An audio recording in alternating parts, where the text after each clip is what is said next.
ಅಧ್ಯಾಯ 2 ಕೃಷ್ಣೇಗೌಡರ ಆನೆ. ಇದರಲ್ಲಿ 4 ಪ್ಯಾರಾಗಳನ್ನು ನೋಡೋಣ. ಈಗ ಫಸ್ಟ್ಗೆ ಇಲ್ಲಿ ದುರ್ಗಪ್ಪ ಏನ್ ಮಾಡಿದ್ದ, ದುರ್ಗಪ್ಪ ಕೊಳ್ಳಿ ತಗೊಂಡು ಕೃಷ್ಣೇಗೌಡರ ಆನೆ ಲೈನ್ ಕೆಡೋದಂತ ಹೇಳಿಕೆ ಕೊಳ್ಳಿ ತಗೊಂಡು ಹೋಗಿದ್ದ. ಆದ್ರೆ ಅಲ್ಲಿ ಅವನು ಕೊಳ್ಳಿ ವಾಪಸ್ ತಂದು ಕೊಳ್ಳಿಲ್ಲ,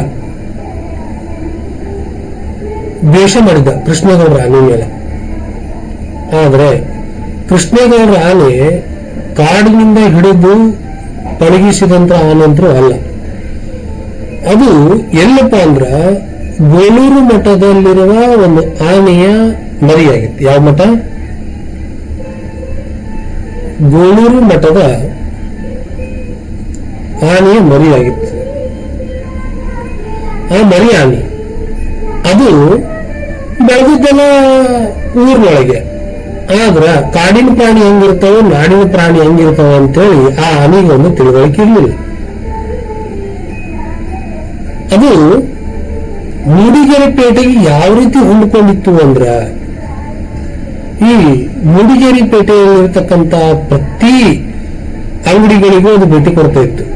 ಭೇಟಿ ಕೊಟ್ಟು ಮೂಡಿಗೆರೆ ಪಟ್ಟಣದ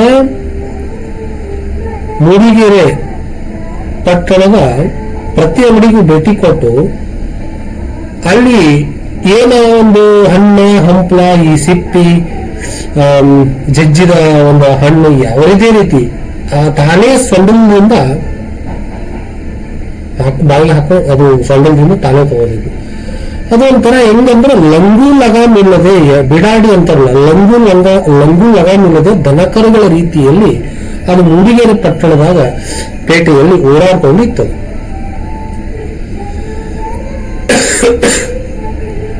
ಪೇಟೆಯ ಮೂಡಿಗೆರೆ ಪಟ್ಟಣ ದನಕರುಗಳ ರೀತಿಯಲ್ಲಿ ಓಡಾಡ್ಕೊಂಡಿತ್ತು.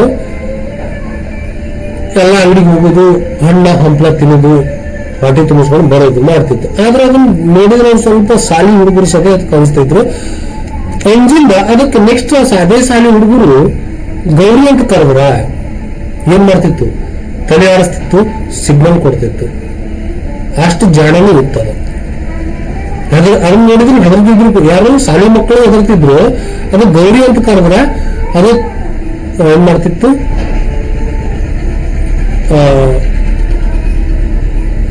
ಏನ್ ಮಾಡ್ತಿತ್ತಪ್ಪ ಅಂತಂದ್ರೆ ತಲೆ ಆಡಿಸ್ತಿತ್ತು ಗೌರಿ ಅಂತ ಕರೆದ್ರ.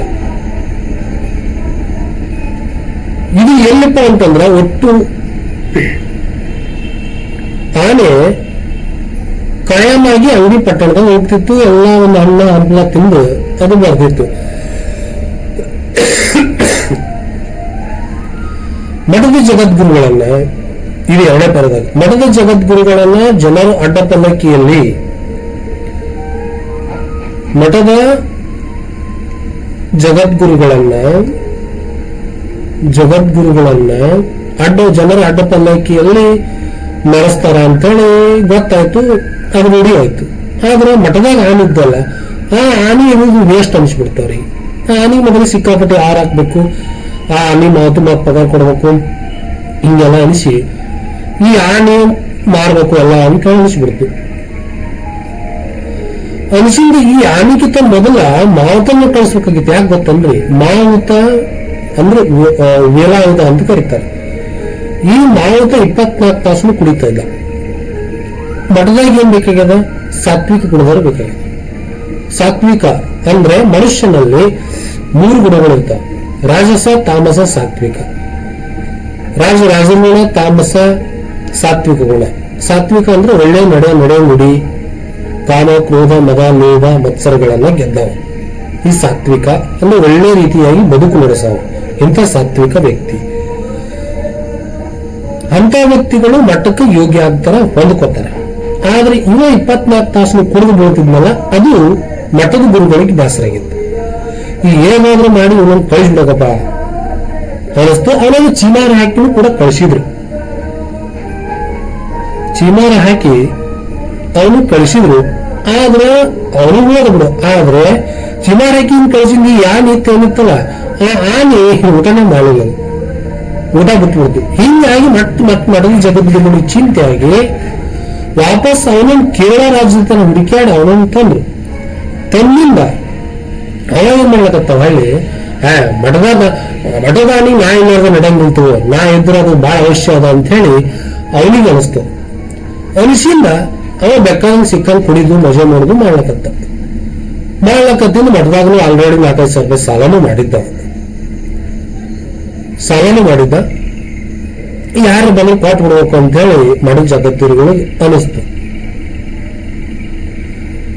ಅನಿಸಿಂದ ಇದು ಎಲ್ಲ ಯಾವಾಗಪ್ಪ ಅಂತಂದ್ರ ಒಟ್ಟಾರೆ ಇದು ಆನೆ ಮೂಡಿಗೆರೆಗೆ ಬರೋಕ್ಕಿಂತ ಮೊದಲು ಇದು ಸ್ಟೋರಿ.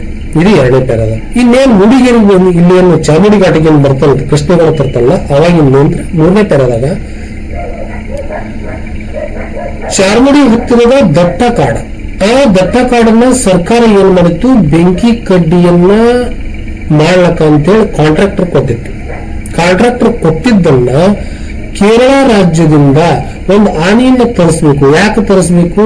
ಆ ಕಾಡಿನಲ್ಲಿರ್ತಕ್ಕಂಥ ದೊಡ್ಡ ದೊಡ್ಡ ಮರಗಳನ್ನ ಎಳೆದು ತರಲಕ್ಕೆ ಒಂದು ಆನೆ ಬೇಕಾಗಿತ್ತು.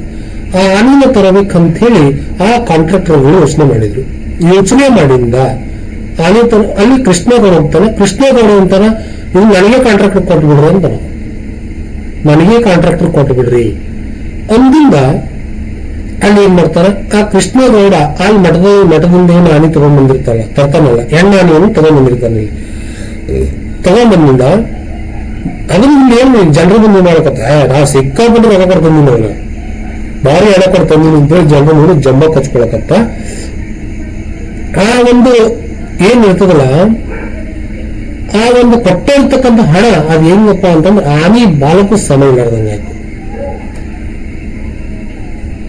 ಮೊದಲು ಯೋಚನೆ ಮಾಡಿದ್ರು ಅವರು ಯಾರು ಮಠದವರು ಜಗದ್ಗುರುಗಳು. ಮಠದಲ್ಲಿರ್ತಕ್ಕಂಥ ಆನೆ ಮಾವತನನ್ನು ಯಾರು ಬಂದ್ರೆ ಕೊಟ್ಟು ಬಿಡ್ಬೇಕು, ಕಳಿಸ್ಬಿಡ್ಬೇಕು, ಇನ್ನೂ ಕಳಿಸ್ಬೇಕು, ಆನೆಯನ್ನು ಕಳಿಸ್ಬೇಕು ಅಂತ ಯೋಚನೆ ಮಾಡಿದ್ರು. ಅಲ್ಲಿ ಕೃಷ್ಣಗೌಡ ಆಲ್ರೆಡಿ ಮಾವತ ಏನ್ ಮಾಡಿದ್ದ, ಎಲ್ಲಿ ಮಠದಾಗ 4-5 ಸಾವಿರ ರೂಪಾಯಿ ಸಾಲ ಮಾಡಿದ್ದ. ಆ ಒಂದು ಇದ್ರಾಗ ರೊಕ್ಕ ಬಂದ್ರೆ ಸಾಕಂತೇಳಿ ಜಗದ್ಗುರುಗಳಿಗೆ ಅನಿಸಿತ್ತು. ಕೃಷ್ಣಗೌಡ ಅಲ್ಲಿ ಹೋಗಿಂದ ಆನೆಯನ್ನು ತಗೊಂಡ್ಬಂದ. ಇದು 3ನೇ ಸ್ಟೋರಿ. ಇಲ್ಲಿ 4ನೇ ಪ್ಯಾರದಾಗ ಆನೆಯನ್ನು ಕೃಷ್ಣಗೌಡ ತಂದ. ಜನ ಮಾತಾಡಕ್ ಏನ್ ಮಾತಾಡಕ್ ಈ ಮೊದಲೇ ಕೃಷ್ಣಗೌಡ ಸಾಕಷ್ಟು ಬಿಸ್ನೆಸ್ಗಳಿಗೆ ಕೈ ಹಾಕಿದ್ದ, ವ್ಯವಹಾರಗಳಿಗೆ ಕೈ ಹಾಕಿದ್ದ, ನಷ್ಟ ಅನುಭವಿಸಿದ್ದ, ಸೋಲು ಅನುಭವಿಸಿದ್ದ. ಆ ಸೋಲಿನ ಪೆಟ್ಟಾಗಿತ್ತು. ಆದ್ರೆ ಜನನು ಕೂಡ ಮಾತಾಡಕೊಳಕತ್ತು ಆನೆ ತಂದಾನ. ಇನ್ನೇನು ಇಲೆಕ್ಷನ್ ನಿಂದಿರುವುದು ಒಂದೇ, ಇಲೆಕ್ಷನ್ ನಿಂತು ಯಾವ ರೀತಿ ಮನೆ ಮಠ ಆಸ್ತಿ ಪಾಸ್ತಿ ಅಂತಸ್ತು ಎಲ್ಲನೂ ಕಳ್ಕೊಂಡು ಮನೆ ಮಕ್ಕಳನ್ನ ಹೆಂಡತಿಯನ್ನು ಯಾವ ರೀತಿಯಾಗಿ ಬೀದಿಗೆ ತಳ್ತಾರಲ್ಲ ಆ ರೀತಿ ಕೃಷ್ಣಗೌಡ ಹಣೆ ಬರಾಕತಿ ಅಂತ ಜನ ಮಾತಾಡ್ಕೊಳ್ತಾರೆ. ಆದ್ರೆ ಕೃಷ್ಣಗೌಡನ್ನ ಜೀವನದಾಗ ಭವಿಷ್ಯದಾಗಿದ್ದು ಉಲ್ಟಾ, ಜನ ಮಾತಾಡ್ಕೊಳ್ಕಿಂತಲೂ ಉಲ್ಟಾ ಆಯ್ತು. ಆನೆಗೆ ಒಳ್ಳೆ ಆಹಾರವನ್ನ ಕೊಳ್ಳಕತ್ತ. ಹಣ್ಣ ಹಂಪಲ ಖರ್ಜೂರ ಗೆಣಸ ಹಸಿ ಸೊಪ್ಪು ಒಳ್ಳೆ ಹುಲ್ಲು ಇವೆಲ್ಲ ಕೊಳ್ಳಕತ್ತ. ಅದು ಮಸ್ತಾಗಿ ಪಗಡದಸ್ತಾಗಿ ದಷ್ಟ ಪುಷ್ಟ ಆಗಿ ಅದು ಬೆಳೆದು ಪಗಡದಸ್ತಾಗಿ ದಷ್ಟ ಪುಷ್ಟವಾಗಿ ಬೆಳಿಲಕತ್ತದ.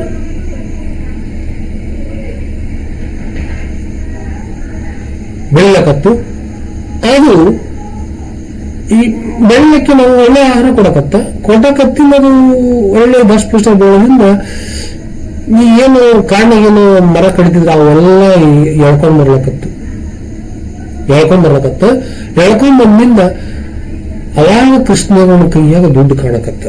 ಅಲ್ಲಿ ತನಕ ನಷ್ಟನೂ ಅನುಭವಿಸಿದ, ಒಳ್ಳೆ ದುಡ್ಡು ಬರ್ಲಕತ್ತ.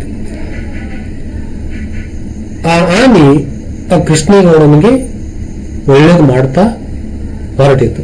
ಇದು 4 ಪ್ಯಾರ ಈ ಸ್ಟೋರಿ ಬರ್ತೈತಿ. ಮುಂದಿನ ಪ್ಯಾರ ಹೇಳ್ತೀನಿ.